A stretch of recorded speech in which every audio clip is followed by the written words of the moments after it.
Welcome back to The Explainer. Today we're diving into something deeply provocative.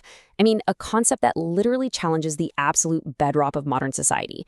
Have you ever actually stopped to think about the foundation of how we care for one another on a systemic level? Well, we're going to take a hard, profound look at modern welfare systems, but through a lens you've probably never even considered before. We're exploring a paradigm-shifting framework that connects the economic realities of our daily lives straight back to ancient historical and biblical narratives. Let's dive right in and see exactly how these seemingly unconnected worlds collide. And that brings us to the radical, central question we're tackling today. Is modern social welfare actually a form of ancient bondage? Okay, I know. That sounds like a pretty intense comparison right out of the gate. We usually view social welfare as a hallmark of modern, civilized progress. But what if the very structure of these systems mirrors the ancient empires of antiquity? We're going to break down this complex reality step by step. Stick with me here, because by the end of this explainer, you're going to have a completely new framework for viewing the systems operating all around us. So let's start by defining the core dilemma. Imagine you and your neighbors get together and agree on a social system. You elect officials, and they take a specific portion of everyone's earnings, right? The ultimate goal is to redistribute that wealth so everyone in the society has their basic needs met. On the surface, the intention seems incredibly noble, but here's the fundamental tension we really have to confront. In the system, elected officials are given the ultimate authority to take your money by force if you refuse to hand it over. On top of that, they get to decide the exact percentage of your earnings required, and they literally have the power to increase it whenever they see fit. Let's just look at the philosophical tension at play here. On one side, you've got state redistribution. This relies fundamentally on taxation by force and percentages entirely dictated by a governing body. There is zero choice involved. On the flip side, you have voluntary charity, which is rooted entirely in free will, requiring personal discipline and genuine generosity to actually function.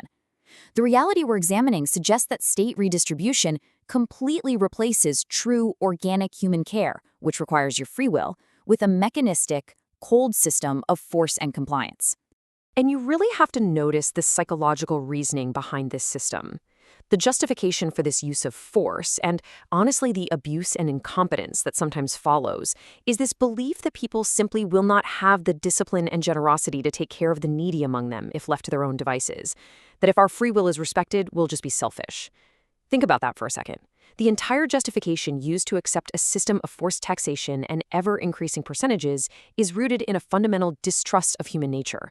It's the belief that without a central body threatening real consequences, society just wouldn't care for its neighbors.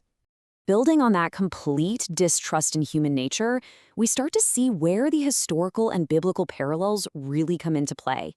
See, the social welfare system we live in today, it's definitely not a new invention. In fact, if you look closely at the underlying mechanisms, the reliance on a central authority, the forced extraction of labor and wealth, the dependency of the population on the state just to survive, we begin to see direct, undeniable parallels to ancient history. It perfectly mirrors the exact types of systems that ancient scriptures have been warning us about for millennia. The mind-blowing assertion here is that this modern setup functions as the exact same bondage of Egypt. In this view, the system we are navigating today represents the literal Babylon that God is calling people out of. When you strip away all the modern technology, the voting booths, the fancy bureaucratic terminology, the core architecture is totally identical. You have a population relying on a central power that extracts wealth by force to manage society. This continuous, pervasive theme is woven throughout the absolute entirety of biblical texts, from the Old Testament all the way through the New Testament. Now, this concept is often referred to as the mother of all conspiracies. Why? Because it's a topic so thoroughly normalized that it goes completely unquestioned. Politicians won't touch it, the media completely avoids it, and, perhaps most surprisingly, even modern religious institutions tend to completely ignore it. In this framework, we'll spend all day debating the percentages of the taxes, and we'll argue over who gets elected to manage the redistribution, but the foundational morality of the system of force itself, it is almost never brought up for discussion. But there actually was a group of people who did question it, and they paid a heavy price. Let's look at the early church's resistance. When we study the history of early Christians, we usually hear that they faced severe backlash simply because they held different spiritual beliefs or, they refused to burn incense to an emperor. But the reality of their resistance was much more practical. It was deeply, deeply rooted in how they interacted with the state's economic and social systems. We actually need to redefine what persecution meant in this context. The early Christians were targeted specifically for rejecting the constitutional orders of those governing forces. By establishing their own networks of voluntary charity, taking care of their sick, their widows, and their poor entirely through free will and pure generosity, they functioned completely independent of the Roman welfare state. It was this systemic independence and their absolute refusal to participate in systems of force that made them a legitimate threat to the empire. Which brings up a pretty stern warning about the practice of faith today. The reality is, if you are deeply entangled in a system of forced redistribution, relying on the modern equivalents of Egypt and Babylon for your security, then simply going through the motions of modern religious traditions is just insufficient. True freedom and adherence to these ancient principles require a practical, systemic separation rather than just some spiritual or emotional feeling.